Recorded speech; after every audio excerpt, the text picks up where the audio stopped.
18 বছর বয়সী উবায়েদ রাজশাহী শহরে বাস করে।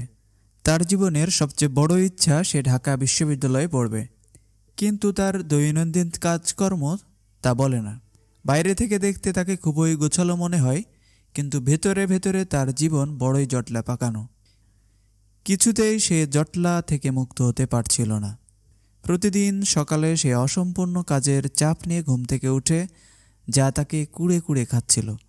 তবুও কোনোভাবে সে তাদের মোকাবেলা করার শক্তি খুঁজে পাচ্ছিল না। বই নিয়ে বসার পরিবর্তে সে এই শীতে কম্বলের নিচে নিজেকে ডিজিটাল স্ক্রিনের জগতে হারিয়ে রাখে। সে বিশ্বাস করে এই শীতকালে কম্বলে মাথা মুড়ি দিয়ে মোবাইল ব্যবহারেই অন্যরকম উষ্ণতা। তার সাথে পাবজি আরও নতুন মাত্রা যোগ করে দিয়েছে, যা সে নিয়মিত তার বন্ধুদের সাথে খেলে। ওর বন্ধুরাও প্রায় তার মতোই ছিল। এরকম করে খেলতে খেলতে ঘন্টা গড়িয়ে দিন হয়, আর দিন গড়িয়ে হয় সপ্তাহ। এভাবেই দিনের পর দিন তার পড়ালেখা শিখাই উঠছিল। সে চিন্তা করে আগামীকাল থেকে পড়ালেখা শুরু করবে, কিন্তু সেই আগামীকাল আর আসে না। প্রতিনিয়তই তার বাড়ির কাজ জমা হতে থাকে এবং পরীক্ষার আগে তা পাহাড়ের মতো তার ওপর চেপে বসে। এভাবেই তার মনে আরও অস্থিরতা তৈরি হয়। সে এই চক্রে আটকা পড়ে নিজেকে বলে, কেন আমি বসে বসে পড়তে পারি না? তার মা বিষয়টি লক্ষ্য করে যে সে ক্রমশই জীবন থেকে বিচ্ছিন্ন হয়ে পড়ছে। একদিন সন্ধ্যায় তার মা তাকে ভালোভাবে ডেকে স্মরণ করালেন যে তাকে ভবিষ্যতের প্রতি মনোযোগী হতে হবে। খামখেয়ালিপূর্ণ জীবন অতিবাহিত করলে হবে না।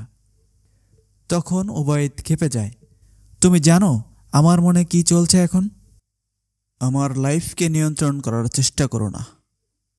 আমাকে শাসনের শিকলে এরকম করে আবদ্ধ করবে, তাহলে কি জন্য আমাকে পৃথিবীতে আনলে?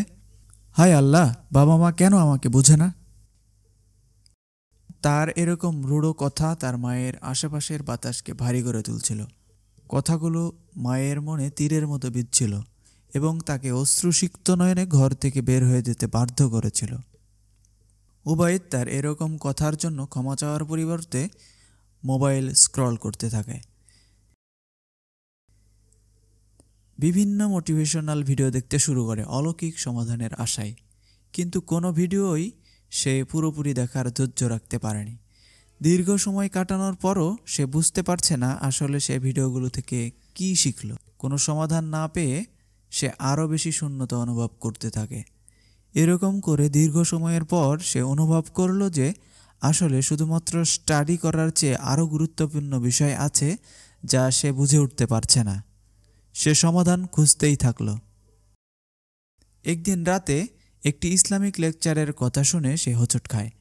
বক্তার কথাগুলো তাকে বজ্রপাতের মতো আঘাত করল। কোনো কাজে দেরি করা অলসতা নয়, বরং এটা ভবিষ্যৎ নিয়ে উদ্বেগের একটা ধরন মাত্র। ব্যর্থ হওয়ার ভয়, বাস্তবতার মুখোমুখি হওয়ার ভয়। শয়তান তোমাকে এই চক্রের মধ্যে তোমাকে ফেলে রাখতে ভালোবাসে, কারণ এটা তোমাকে তোমার উদ্দেশ্য থেকে তোমাকে দূরে রাখে।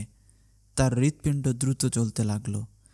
তাহলে কি আমার উদ্বিগ্নতা আমাকে আমার কাজগুলো থেকে দূরে রাখত? আমি কত বোকা ছিলাম। সে তার বোকামির জন্য নিজেকে ধিক্কার দিতে থাকে। তার অতীতের কর্মকাণ্ডকে সে স্মরণ করতে থাকে। সে কত সুযোগ হাতছাড়া করেছে শুধুমাত্র তার ঢিলেমির অভ্যাসের কারণে, যার উৎপত্তি ছিল উদ্বিগ্নতা থেকে। সে ভালো একটা কলেজে ভর্তি হতে পারত, সে ভালো কিছু বন্ধু বাছাই করতে পারত, ক্লাসে সে আরও ভালো পারফর্ম করতে পারত। আমার জীবনটা মাতলামি ছাড়া আর কিছুই না, সে ভেতরে ভেতরে রাগে ফুঁসতে থাকে। পরের দিন সকালে সে নতুন করে শুরু করার জন্য তার ডেস্কে বসে এবং সে পড়াশোনা শুরু করার সিদ্ধান্ত নেয়। কিন্তু কিছুক্ষণ পরেই তার হৃদয় শক্ত হয়ে আসে। আমার শুরু করা দেরি হয়ে যায়নি তো? আমি যদি আবারও ব্যর্থ হই? তার সাথে এই চক্র চলতেই থাকে। এভাবেই সময় পার হতে থাকে এবং তার পরীক্ষা খুবই নিকটে চলে আসে। একদিন সন্ধ্যায় যখন তার মা তার সামনে খাবার নিয়ে আসে, তখন সে তার মাকে বলে, আমি খুবই দুঃখিত মা, আমার আগের আচরণের জন্য আমি তোমার কাছে ক্ষমা চাচ্ছি, আমাকে ক্ষমা করো মা। কিন্তু তার মা তার সাথে কোনো কথাই বলে না। সে চিন্তা করে, আমি তো আমার মায়ের সকল প্রচেষ্টাকে ব্যর্থ করে দিয়েছি। সে রাতে সে ঘুমাতে পারেনি। বিছানায় এপাশ ওপাশ করতে করতে একসময় উঠে পড়ে এবং অজু করে আল্লাহর সামনে দাঁড়িয়ে পড়ে। সে ভাঙা ভাঙা কণ্ঠে রবের সামনে বলে, ইয়া আল্লাহ, আমাকে সাহায্য করুন। আমি আর কি করব জানি না। আমি কিছুই ভাবতে পারছি না। আমার অতীত আমার কাছে অসহনীয় হয়ে পড়েছে, আর ভবিষ্যৎ হয়ে পড়েছে আশাহীন। এ অবস্থায় একমাত্র তুমি ছাড়া আর কাউকে সাহায্যকারী দেখছি না। পরীক্ষায় আমার ভালো রেজাল্ট করতে সাহায্য করো, যাতে আমি ঢাকা বিশ্ববিদ্যালয়ে ভর্তি হতে পারি। দোয়া শেষে উবাইদ কোরআন বের করে। তার চোখ একটি আয়াতের ওপর এসে আটকে যায়। আর যে আল্লাহর উপর তাওয়াক্কুল করে, আল্লাহ তার জন্য যথেষ্ট। আল্লাহ তার উদ্দেশ্য পূরণ করবেনই।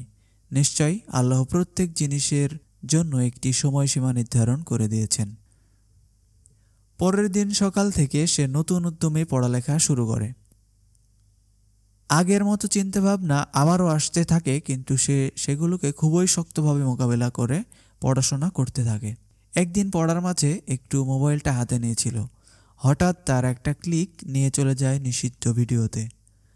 চলতে থাকে একের পর এক ক্লিক। হঠাৎ সম্বিত ফিরে পায়। আবারও সে লজ্জিত হয়।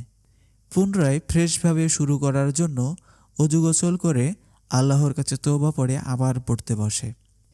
এভাবে চলতে চলতে একদিন পরীক্ষার দিন চলে আসে। অন্যান্য পরীক্ষার্থীরা আত্মবিশ্বাসের সাথে উৎফুল্লভাবে পরীক্ষা দিতে এসেছে, কিন্তু উবাইদ তাকে তখনও দ্বিধান্বিত দেখাচ্ছিল।